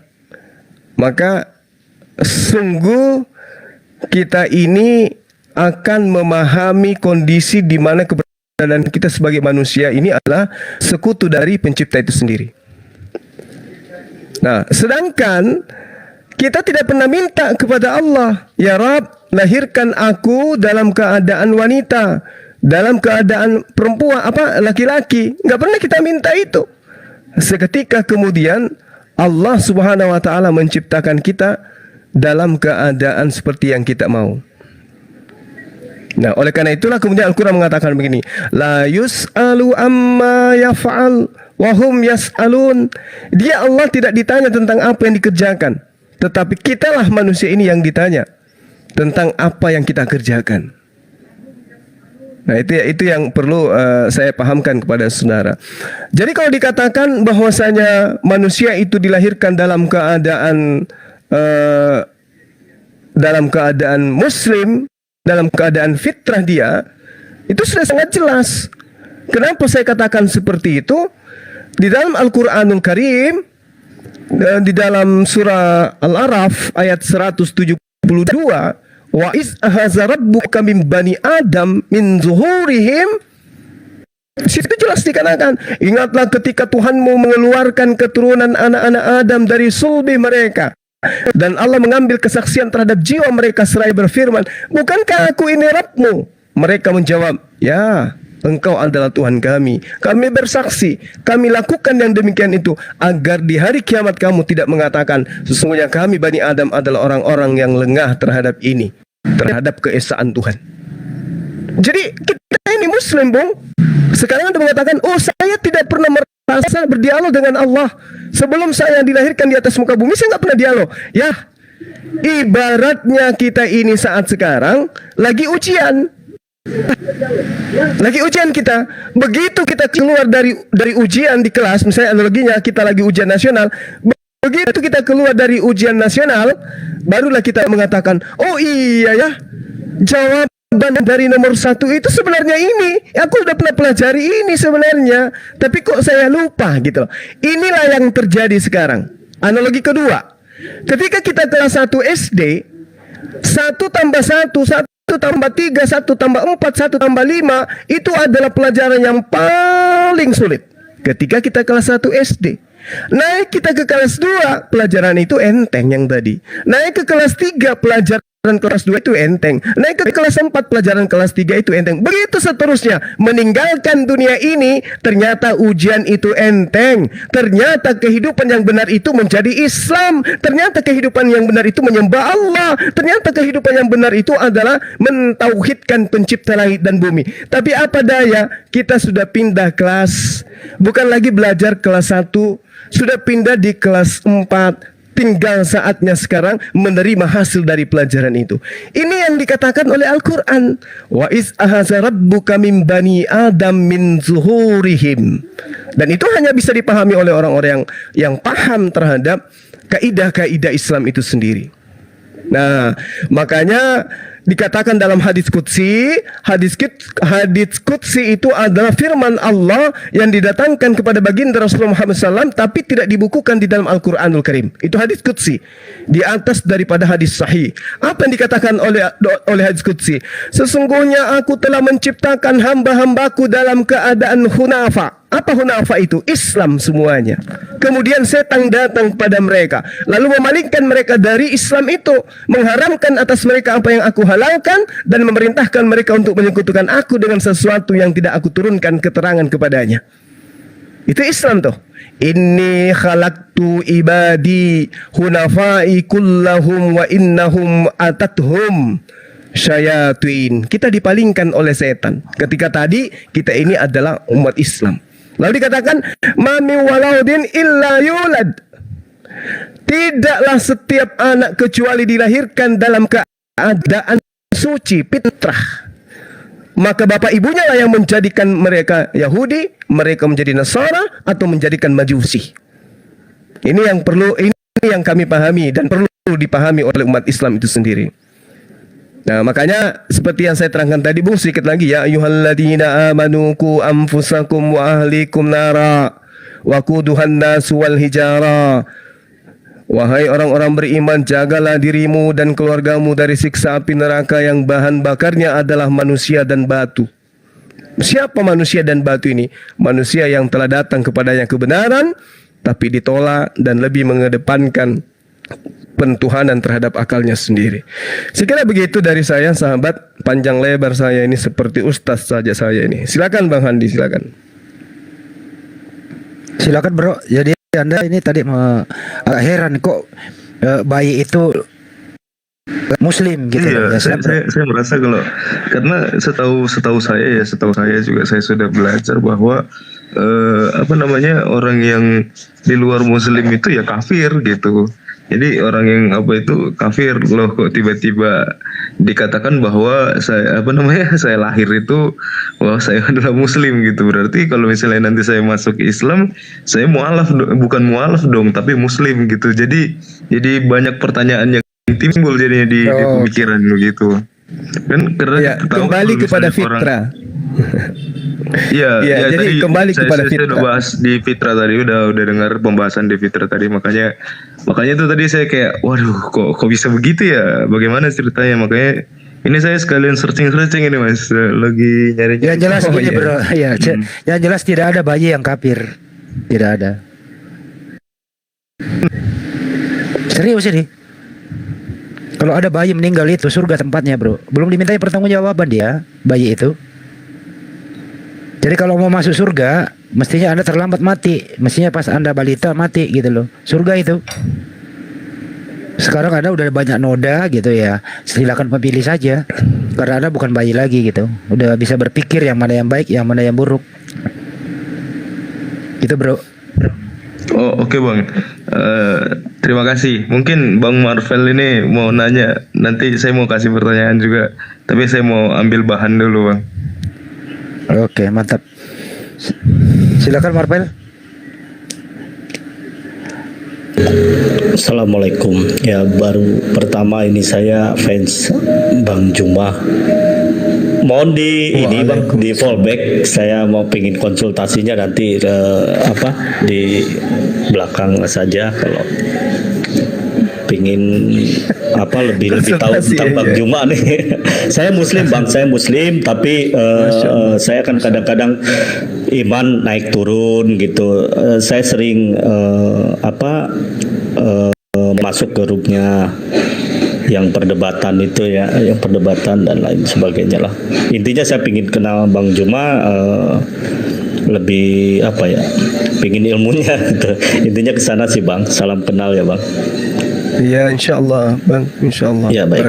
Kita saling mengisi ya satu sama lain. Betul. Bang, iman itu nggak boleh naik turun Bang. Wajib itu nggak boleh ditinggal. Betul. Ya. Iya. Yang naik turun biasanya itu Bang, tukang manjat pohon. Dalam artian kan kadang satu sisi ya saya sendiri kan memang bukan seorang ahli agama, cuma belajar juga kan. Tapi keluarga saya memang Muslim, saya diturunkan secara Muslim. Ya karena aktivitas saya di bukan bidang agama, maksudnya itu kadang naik turun tuh ya dalam cari rezeki dan hal lainnya itu di kadang-kadang suka berbenturan dengan aturan agama itu sih yang tapi ya saya izin nanti lebih nyamannya mungkin kalau ada kayak pesantren Bang Juma atau apa gitu kan untuk sharing. Ada. Itu aja Kalau ada di Makassar ada Bang. pesantren kristolog tapi ya Ada. nanti jadi debat. Oh, gitu. saya senang dengan Bang Jumanu apa logikanya diterapkan ya. Jadi ceramah beliau ini selalu bisa masuk dengan pikiran kita gitu. Kita sebagai manusia itu yang saya pahami diberi kesempurnaan itu karena kita bisa berpikir gitu kan, mana yang baik, mana yang buruk gitu kan. Di Islam itu banyak hal-hal, contohlah di Al-Quran itu menceritakan masa lampau, masa kini, dan masa depan gitu. Itu semua terbukti. Kalau kita mau berpikir gitu, bagi yang non Muslim ataupun yang ateis, kalau kita mau berpikir boleh diuji kebenaran Al-Quran itu tidak hanya dongeng semata. Dan ada beberapa cerita yang maksudnya tuh firmannya yang memang terbukti di masa modern gitu. Betul ya Bang Juma seperti itu. Jadi kalau abang salut sama Bang Juma, artinya ya abang juga apresiasi dong kepada saya karena saya yang sekolahin Bang Juma gitu. Oh gitu. Iya. Iya Bang. Dia guru saya Bang. Ya bercanda. Oh ini. Bercanda lanjut. Enggak, ini serius ini. Saya sih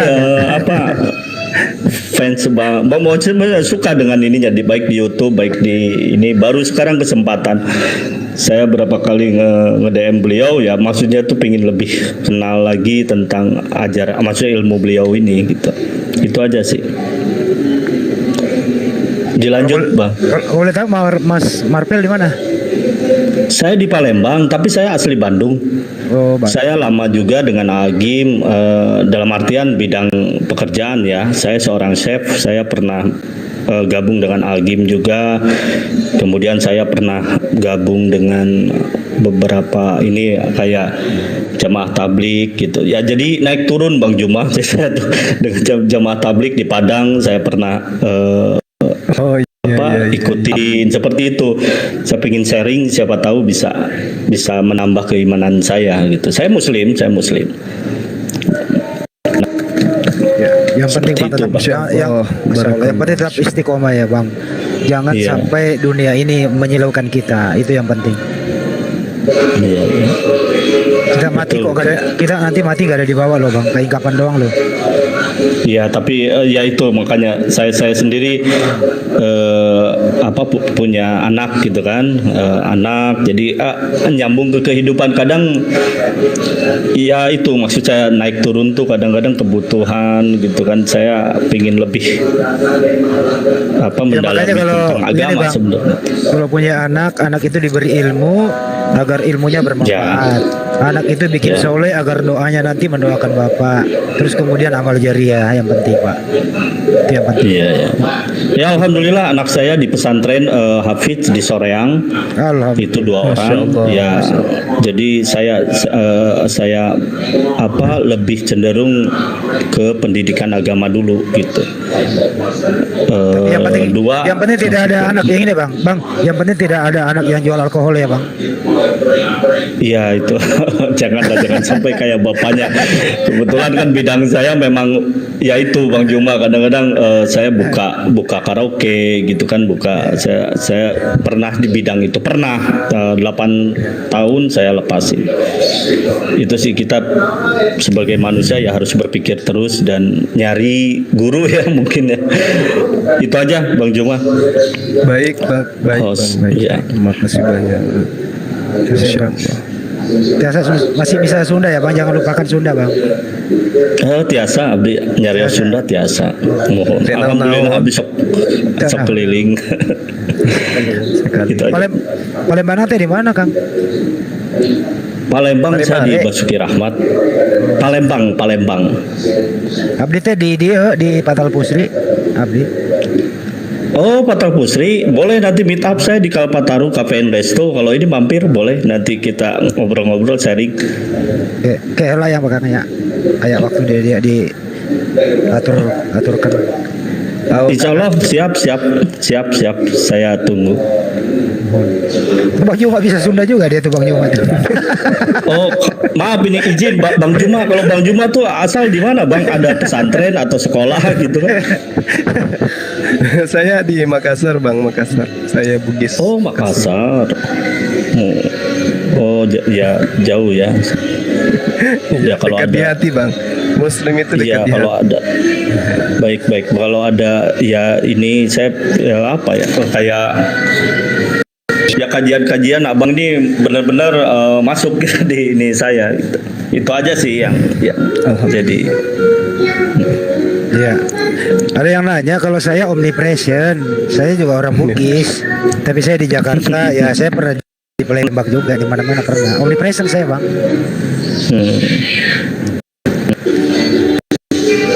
Aduh, ya udah cukup kali ya. Mana ini ya? Iya. Aduh. Ya ditutup aja bang, coba. Bagaimana pesan-pesan terakhir kalau ada seperti Kroko tadi itu bahwa belum bisa menentukan pilihan. Kira kiat-kiatnya seperti apa Bang Joma sebelum kita tutup. Monggo. Di mute dulu Pak Marvel, ada suara musik. Tolong di mute dulu Pak. Pak, ya, silakan Bang Joma. Ya, pada dasarnya sekali lagi saya katakan bahwasanya manusia itu tadinya itu adalah Muslim gitu ya. Muslim dalam arti kata ya tunduk kepada perintah Tuhan itu.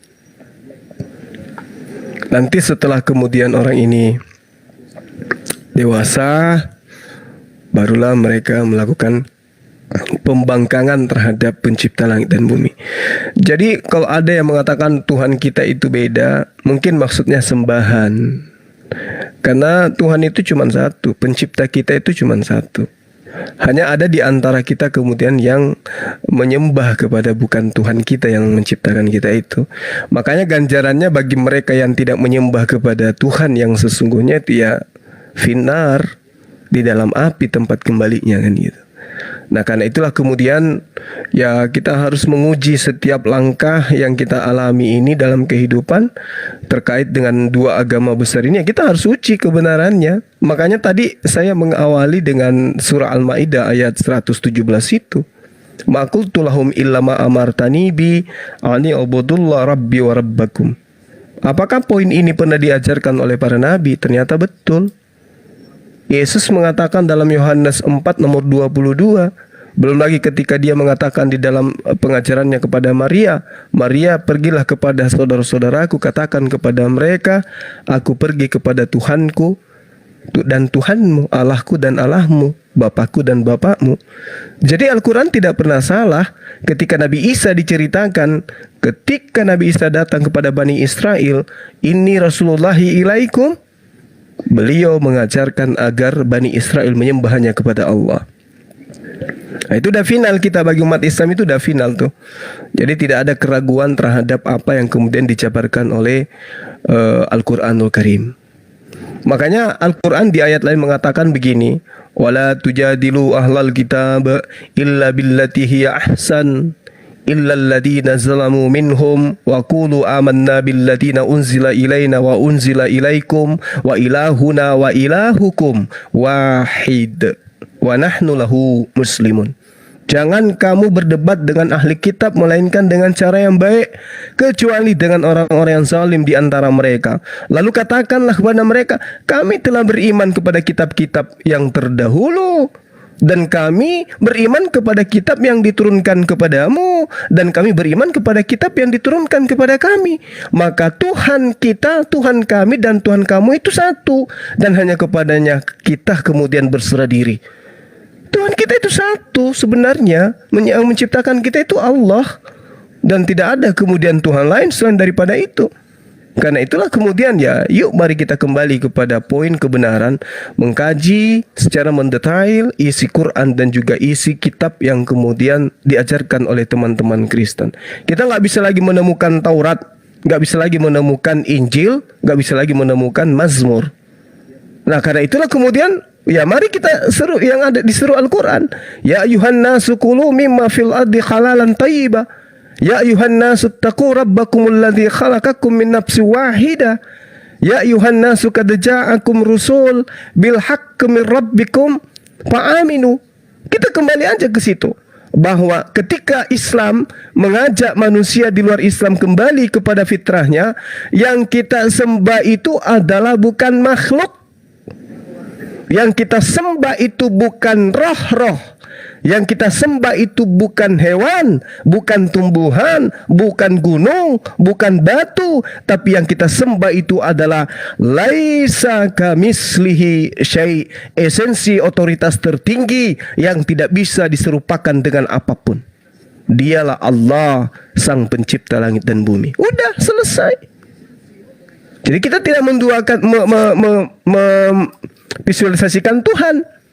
Kita tidak kemudian mediasikan Tuhan. Kenapa? Karena 2 Korintus 4 nomor 18 menerangkan, sebab kami tidak memperhatikan yang kelihatan melainkan yang tidak kelihatan. Karena yang kelihatan itu sifatnya sementara, sedangkan yang tidak kelihatan itu adalah kekal selama-lamanya. Dan yang kekal itu hanyalah esensi tertinggi Allah yang maha suci lagi maha tinggi. Sekira begitu Bang Handi dan juga sahabat-sahabat sekalian, kepada Adinda yang menyiapkan komal ini, barakallahu fikum, sehat selalu.